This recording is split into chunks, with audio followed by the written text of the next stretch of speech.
Okay, solving radical equations. Equations with radicals that have variables in their radicands are called radical equations. There's some general steps in order to solve radical equations. The first step is to isolate the radical. The next step is to raise each side of the equation to the index of the radical. So raise each side by the index. So for example, if it's the square root, our index is a 2, so that means we're squaring both sides. Then we're going to solve and check our answer. The reason we need to check our answer is because sometimes we can get extraneous solutions, which means if we plug them back in, we end up getting a false statement. So that means that would not be part of the solution when we're looking at our overall answer. So let's look at example 1. Example 1, first I'm going to identify my radical, so that's the square root of x plus 1, and I need to isolate it. So in order to isolate it, I'm going to divide both sides by 2 to get rid of that 2. So I have the square root of x plus 1 is equal to 2. Then I'm going to raise both sides to the power of the index. So I'm going to square both sides. That's going to cancel out the radical, and I'm going to left with x plus 1 is equal to 4. Then I'm going to solve for x, and I get x is equal to 3. But before I can see if that's an answer, I need to check my work. And I'm going to plug in x is equal to 3 into my original problem. So 2 times the square root of 3 plus 1 is equal to 4. So that's 2 times the square root of 4 is equal to 4. 2 times 2 equals 4. 4 equals 4, which is a true statement. So x equals 3 is an answer. Number 2. I'm going to identify my radical. So this is the cube root of 2x minus 9. And then I'm going to isolate it by moving this minus 1 to the other side. Okay. So then I have the cube root of 2x minus 9 is equal to 3. I need to get rid of that cube root by raising both sides to the index, which is 3. So I'm cubing both sides.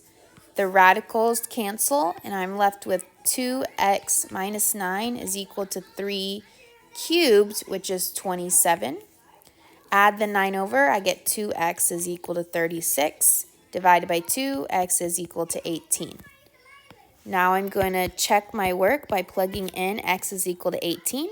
So this is the cube root of 2 times 18 minus 9 minus 1 is equal to 2. So that's the cube root of 36 minus 9 minus 1 equals 2. 36 minus 9 is 27. So this is the cube root of 27 minus 1 equals 2. So 3 minus 1 equals 2. 2 equals 2. This is a true statement, so x is equal to 18 is my answer. Example number 3. So I'm going to identify my radical. So it's the square root of 2x plus 15. Since it's already isolated, I'm going to raise both sides to the power of 2, which is the index. On the left side, x plus 1 squared is the same as saying x plus 1 times x plus 1 is equal to 7x plus 15. Okay. Foiling this out, I get x squared plus 2x plus 1 is equal to 7x plus 15. And since I have an x squared, that means I need to get this equation equal to 0. So I'm going to subtract the 7x over. And I get x squared minus 5x plus 1 equals 15. And then subtract 15 over, and I get x squared minus 5x minus 14 is equal to 0, which means I need two numbers that multiply to negative 14 but add to negative 5, and that's negative 7 and positive 2. So this is x minus 7 times x plus 2 equals 0. So the two possible answers is x equals 7 and x equals negative 2. But I need to check both of these answers to see if they are both possible. So I have 7 plus 1 is equal to the square root of 7 times 7 plus 15. So this is 8 is equal to 49 plus 15. 8 is equal to the square root of 64, so 8 is equal to 8. This is a true statement, so x is equal to 7 is a possible answer. Now I'm going to plug in -2, so -2 plus 1 is equal to the square root of 7 times -2 plus 15. And so I get -1 is equal to a square root. Well, right away, I know that this is going to be false because a square root can never equal a negative number. Okay? Can never equal a negative number. So right away, you know this is false, so x equals -2 is not a possible answer. Okay, example 4. So in example 4, we have two radicals. We have the square root of x plus 2 and the square root of 3 minus x. In order to solve this, we're going to have to isolate one of them. So I'm going to choose to isolate this one because it's already by itself. So since this is already isolated, I'm going to get rid of that radical by squaring both sides. So I'm going to square this side, and then I'm going to square this side. When I do that, I am left with the square root of x plus 2 plus 1 times the square root of x plus 2 plus 1 is equal to 3 minus x. Well, I'm going to have to FOIL these together. So this is x plus 2 plus 2 square roots of x plus 2 plus 1 is equal to 3 minus x. And then now, if you notice, instead of 2 square roots, I'm left with 1 square root. So now I'm going to do the whole process over again. I'm going to identify my square root, and I'm going to isolate it. So I'm going to subtract my x and subtract my 2 to the other side.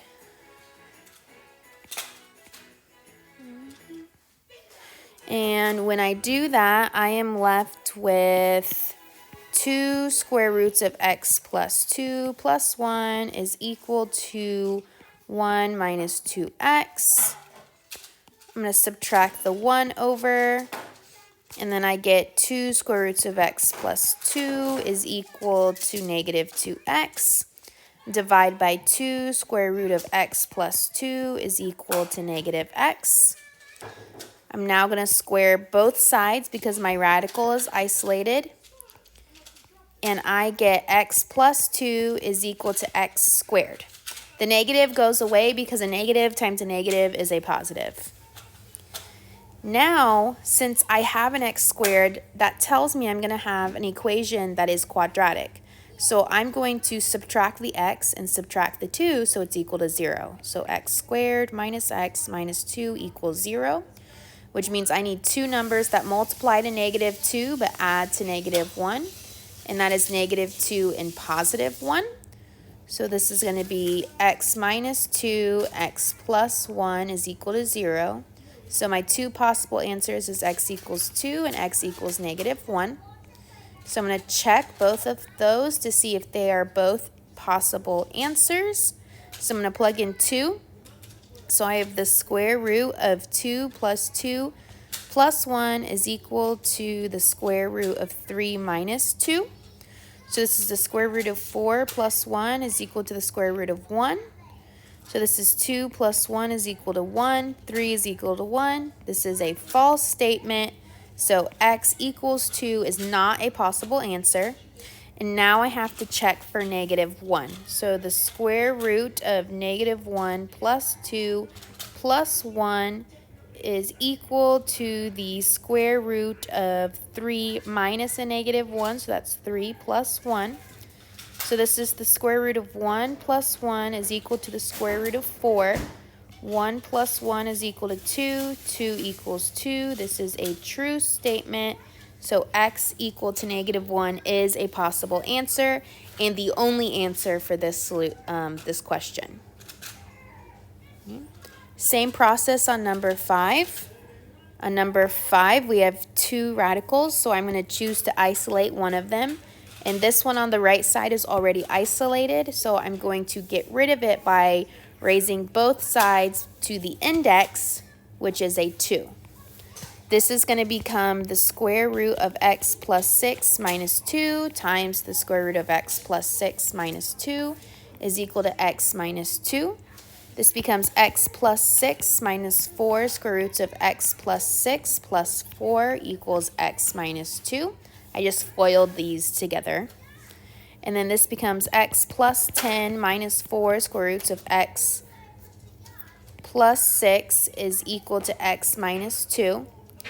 Then I'm going to subtract my x's. Those are going to cancel. And then subtract my 10. And I get negative 4 square roots of x plus 6 is equal to negative 12. I'm going to divide both sides by negative 4, so I get the square root of x plus 6 is equal to 3. I'm going to square both sides, and I get x plus 6 is equal to 9, which means x is equal to 3. I'm then going to check x is equal to 3 to see if that is a solution. And I get the square root of 3 plus 6 minus 2 is equal to the square root of 3 minus 2. So this is the square root of 9 minus 2 is equal to the square root of 1. So 3 minus 2 equals 1. 1 equals 1. True. Now we're going to look and see how to solve these if we have equations in exponential form, which means instead of a radical, we're going to see an exponent. And you'll notice the steps are the same. We still have to isolate the term with the rational exponent. And then we're going to undo the exponent by raising both sides by the reciprocal of the power. Remember, reciprocal just means flip. So if this is raised to the 2/3 power, that's the same as taking the reciprocal and raising it to the 3/2 power, just flipping 2/3 to become 3/2. Then we're going to simplify, isolate and solve for the variable, and then of course check our answer and make sure we don't have any extraneous solutions. So looking at number 6, we are isolating this right here because this is the part that has the exponent, which means I'm going to subtract 2 to both sides, and I'm going to get 2x to the 3/4 power is equal to 10. I'm going to raise both sides by the reciprocal, which is 4/3. That's going to cancel out those exponents, and I'm going to be left with 2x is equal to 10 to the 4/3 power. Then I'm going to divide by 2, and I get x is equal to 10 to the 4/3 power divided by 2. And then that's my answer. I could plug this into the calculator, and I would get something like 10.7722. Or I could just leave it in this form, and when I'm checking my work, I'm just going to check by plugging exactly this back in. So this would be parentheses 2, and then instead of x, I write 10 to the 4/3 power over 2 to the 3/4 power plus 2 is equal to 12. Okay. So right away, we know that this 2 and this 2 are going to cancel. Okay. And 4/3 and 3/4 is going to cancel. So this is actually just 10 plus 2 equals 12. 12 equals 12. True statement, though this is my answer. Number 7, now we're isolating this part because now this entire thing is raised to the 1/2 power. Well, since it's already isolated, I'm going to get rid of that 1/2 power by raising both sides by the reciprocal, which is 2.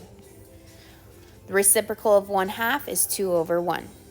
So then I'm going to get 3x squared minus 32 is equal to x squared. I'm going to subtract x squared to make this equal to 0. So this is 2x squared minus 32 equals 0. I'm going to add 32 to the other side, and I get 2x squared is equal to 32. Divide by 2, x squared is equal to 16. Take the square root of both sides, I get x is equal to positive 4, and x is equal to negative 4. Now I'm going to check both of them. So I have 3 times 4 squared minus 32 to the 1/2 power is equal to 4. So this is 3 times 16 minus 32 to the 1/2 power equals 4. This is 3 times 16 is 48 minus 32 to the 1/2 power equals 4. This is 16 to the 1/2 power equals 4. 4 equals 4. True statement. Okay. Now I'm going to check negative 4.